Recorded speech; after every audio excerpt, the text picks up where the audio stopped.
personally. Yeah. I like Death. I don't want to get on his bad side. Not a good person to have on your bad side. So I can see why maybe, okay, maybe Dean's in purgatory. Like, that seems like a good option, but, like, how do we get there? Starting point, right. How do we get there? Could be a problem. Like, Sam's probably not going to live 400 years.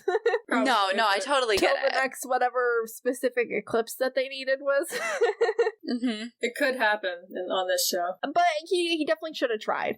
I think the thing that I'm more upset about isn't that Sam didn't look. It's Dean's reaction when Dean comes back, because Sam like came back from he didn't really come back from being soulless, but like Sam got his soul back, didn't remember the last 6 months, so didn't remember that Dean had been with Lisa. Found out that Dean had been with Lisa for a year and was really upset to find out that Dean gave that up. And then Dean comes back after a year and he's like, how dare you have had this thing? No, I get it. I flip back and forth a lot with that. And I do that, I feel like, with a couple of big issues throughout Supernatural. I flip a lot. Oh yeah, it's easy to see it from both perspectives. But it's good. Dean has every right to be pissed about it. If I was in purgatory for a year and I found out that my brother like settled down and like moved on with his life, who wouldn't be upset? Well, he was fighting for his life every day, you know? So I get it. But also, I fucking love purgatory so much. So I adored that storyline. So it brings up so much. Like season 8 and 9, really, the writers like really started to push things, and I wish that they'd kept on that trajectory. Even 10 too. There was a lot in 10 that I was like, it's been a long time since I rewatched season 10. I'm about to, because my friend's watching for the first time. She's like getting to the mid to end of season 9 right now. Okay. So I know I'm gonna be rewatching season 10 too, but it's been a while since I like just watched season 10. I really loved like the Mark of Cain arc. So like seasons 8, 9, and 10. And I really liked 11 too. I know some people didn't. I liked did. 11. I liked 11 a lot. I just don't remember most of this stuff. Misha Collins in season 11 is everything, so. It's true. By the time you get through the show, like, but if you watch it from beginning to end, by the time you get to the end, the beginning is blurry. Yeah, and I've rewatched it a few times now, so, like, things stick better now, but, like, on your first watch through, like, it takes a long time to get through. Yeah. I know it. Every time I'm like, oh, like, remember this thing. I'm like, okay, but, like, I forgot. Oh, this reminds me of this thing. It's hard. Yeah, it is. And, like, a lot of the videos that you make and a lot of the videos I make are, like, parallels between this thing that happened and then this thing that happens, like, 12 seasons later. Seriously, it is. The fact that it's 12 seasons is, I think, what means other people haven't pointed them out already. Because, yeah, I had the same thing when I started making Supernatural content, was like, who hasn't already said this? I know. What is there left to say? It turns out a lot. I don't have anything else. Is there anything else that you wanted to talk about? Oh, I had one more thing. Oh, okay. Cool.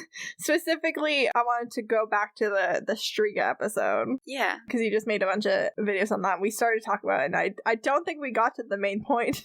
Oh, okay. Of what I actually wanted to talk about there, which was the thing that you had brought up in one of your videos about John using them as bait. I absolutely think he used them as bait. I do fully believe that. Actually, now that I've heard this, yeah, that definitely sounds like something he would do. He's hunting this thing, right? I mean, that's what he left to go hunt, but it was in town, so he just left his kids at the motel that he was probably still in town with. Yeah, so he was probably nearby the whole time. Really, yeah. So he was just watching this happen. And then when the thing did come and came after Sam, he was there immediately.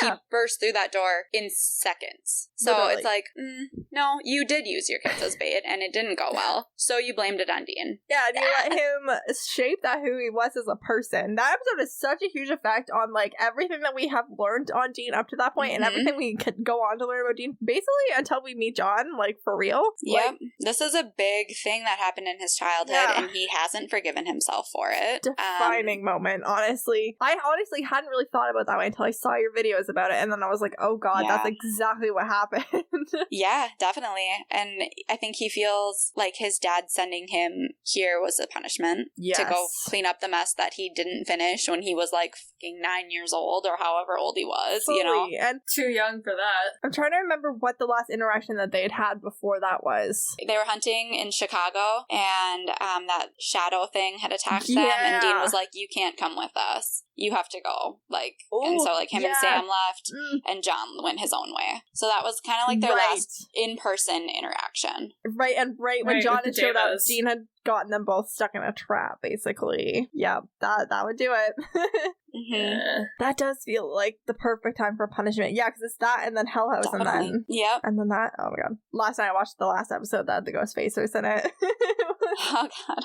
It was so weird. Faith, we were watching and out of the blue, this is totally the thing that I usually do when we're watching. She's just like, these two characters would be so much more compelling if they were a couple. I was like, oh my god, yes. Caught me so off guard though that she was the one to bring it up. There is a gay hunting couple later that they meet. Yes, Caesar and Jesse. Yeah, I was gonna say Jesse, and I'm like, couldn't remember. Yeah, it's Caesar and Jesse. I think it's Caesar and Jesse. Yeah. Loved that aspect too. I was like, this was perfect. I've seen so many videos of like things that Dean's face does anytime they meet a gay couple. Mm-hmm. They're so funny. Hands down, I think my favorite one is in the season 8 finale with the Cupid. Oh yes, yes. It's just like this like look of like, what is going on? Did that just happen? I like when that guy flirts with him. Like in the bar, because he's trailing him, but he like didn't want Dean to know he was trailing him, so he starts flirting with him, and he's a hot Jewish mess. kid. Like, yes. Yeah. Oh, he's literally like I remember that. He's a hot mess. I forgot that guy's name yet again. I feel Andy? like, Aaron. Yeah, Aaron. We looked it up We looked it up on discussion too. He's Jewish. He's gonna have a name from the Torah, obviously. Aaron. Yeah. Aaron. You're right. Oh my god, we literally looked it up last time. No, I remember his name because it starts with A and because it's in the Torah. His actor's name starts with A too, though. That episode is called Everybody Hates Hitler. I mean, they do. Which I feel like was such a good episode title until the episode where we have a Hitler interaction. Oh my god. Man, I never thought this show would give me so many opportunities to talk about how, like, terrible and hilarious Hitler was. It's Aaron. His name is Aaron. See, I was right. Yeah, you were correct. And the actor's name is Adam. Oh my gosh. That's why I always Torah. hesitated, was because the actor's name was Adam. And I'm like, it's an A name, but it's like, is it Adam or Aaron or Andy? Because, like, Adam and Aaron would both be good options because they're both biblical. But yeah, it's Aaron. I love that scene so much as well. I just love Aaron and his golem. I want to watch a sitcom about them. I'm trying to remember why we talked about this. There's an episode that I don't think that's come out of the podcast yet where Dean... Oh, it's in the episode Scarecrow that Meredith and I just recorded like a week ago. It's not going to be out for like a while, so you haven't heard it yet, Whitney. But in Scarecrow, Dean says a couple and then a beat and then specifies a man and a woman. And I was like, that's like a really subtle, fun little like... Yeah. By Dean That's thing. awesome. I'm like, that's a man who's not like only thinking of a couple as a heteronormative relationship. Which is great. Even when he meets Charlie too, right away. Like she's like, no, that's not my type, and he's like, okay, I'll roll with this then. Like he just does it, there's not, I don't know. It's so good. I can't wait till we get to the later seasons. There's so many episodes I can't wait to talk about. It's a lot better. I know everyone's like, no, season 1 through 5 is like where it was at, and I was like, no, it's not. It's so gross, actually. There's some things I really love about some of the early seasons, but with me, I like how the first 5 seasons form one story, and it's not just like season by season. So that's what I appreciate them for. Yeah, but I really felt that way in the earlier, like I think the first time I watched when I watched up to season 13, that's how I felt. Was that seasons 1 to 5 were like coherent story, which upon retrospect, not as much as I thought, but also that season 6, 7, 8, 9, 10 were really disjointed. And when I look back, that's not true at all. That is a product of not watching them all together the way I had the first 5 seasons. Yeah, like they make sense when you're watching them, and I always think that too, but like I just really like the story structure of the first 5 seasons.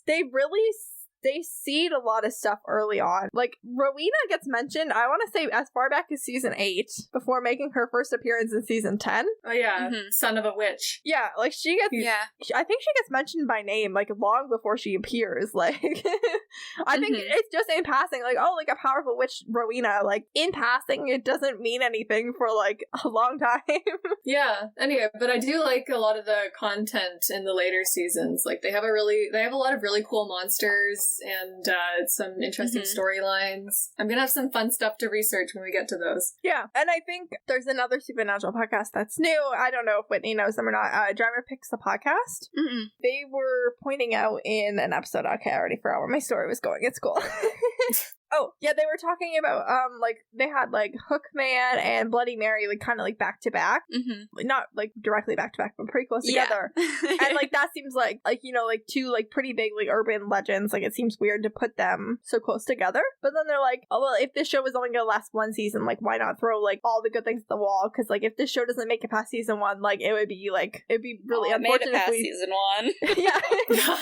But, like, you know, if the show got canceled on season 1 and they hadn't done Bloody Mary, that would have been, like, a missed opportunity. I liked Bloody Mary. I didn't like Hookman. I just thought there was, like, I don't know, it was just, like, too much. Like, I was actually really mad when I listened to Driver Picks the podcast, because we had already recorded our season 7, or our episode 7, and we'd already recorded our episode when I heard their episode come out about it, and I was like, damn, I wish I talked about it like that. I wish I'd thought to even think about it like that. Like what? So the way that their podcast works is they do, like, they've kind of modeled themselves after Harry Potter and the Secret Text. I don't know if you've ever heard of them, but they're a Harry Potter podcast where they have a topic for each episode. Like, they just, like, a random topic, and they, like, look at the episode through the lens of that topic. And the topic that week was gratitude, and it was kind of difficult. Like, it didn't naturally lend itself to the episode at hand, but the way that it made them talk about the episode ended up being really interesting.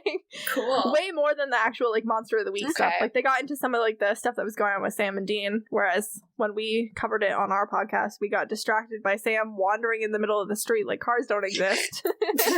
It's really interesting, like, to just, I tend not to listen to things that I'm making podcasts about. Like, I don't listen to other podcasts, but, like, this one came up on TikTok, and I try not to watch too many TikToks that, you know, do the same kind of techniques that I do, because I don't want to accidentally take anything from anybody. Yep.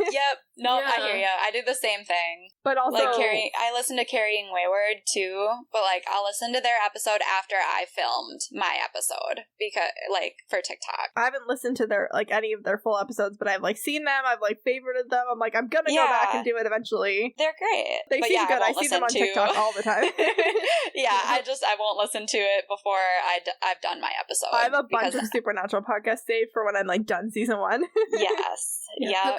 Hookman wasn't my favorite episode, but I thought it was interesting to see Lori, the preacher's daughter, because I'm in a similar position of being a religious girl in my early 20s, so I thought it was interesting to see the way they wrote her, and I thought that was, like, kind of my perspective on the episode.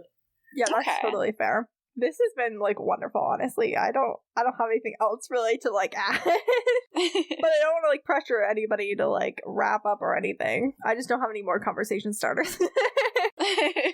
No, for sure. Thank you so much for joining us. Honestly, this was great. I was really nervous that, like, I don't know why. I think just because I like your videos so much. Aww. No, it was fun. Thank you for having me. But I don't know why I was nervous, because this was great. Yeah, it was and it was so good to have him. Anytime you want to come back, like, literally let me know. Yeah. If there's, like, specific episodes that you want to talk about, or you want to do, like, I usually post, like, when I have a discussion with a specific topic, I usually post on TikTok the topic. Okay. Then, yeah, or, you know, if there's a topic that I see that you've, like, covered on one of your videos, and I'm like, I want to talk about that, I will definitely, like, message you, like. Absolutely. Also, apparently, I assume that you have friends that watch Supernatural. If there's any of them that you think would want to come on, let them know, let me know. I will. I feel like I'm the one who's always like, Supernatural, guys, and they're like, yeah, Whit, it's fine, it's a good show, we watch. I'm like, but did you notice this? And they're like, Whitney. And then that's why I started I was like, they're sick of hearing about it, so I'll just start this TikTok, I guess. Literally the same. The internet will appreciate me. There's gotta be people who are as obsessed as we are. I was like, nobody wants to hear me talk about this anymore, so I'll just do this instead. It'll be here for the people that want to hear it. Yes. But yeah, I'm gonna do an outro for us if I can find my notes again. That's it for this week. Thank you so much to our guests for their thoughts and feelings and passions. If you want to give your social media or other plugs, feel free. Whitney, let's start with you. I'm just on Instagram. It's linked in my TikTok, which is Whitney Paige 13. Yay! And Meredith, where can we find you? I am at Shades of Deianira at Tumblr and Instagram, and if you go there, you'll see lots of drawings for the fantasy novel I'm writing. Amazing! And next week,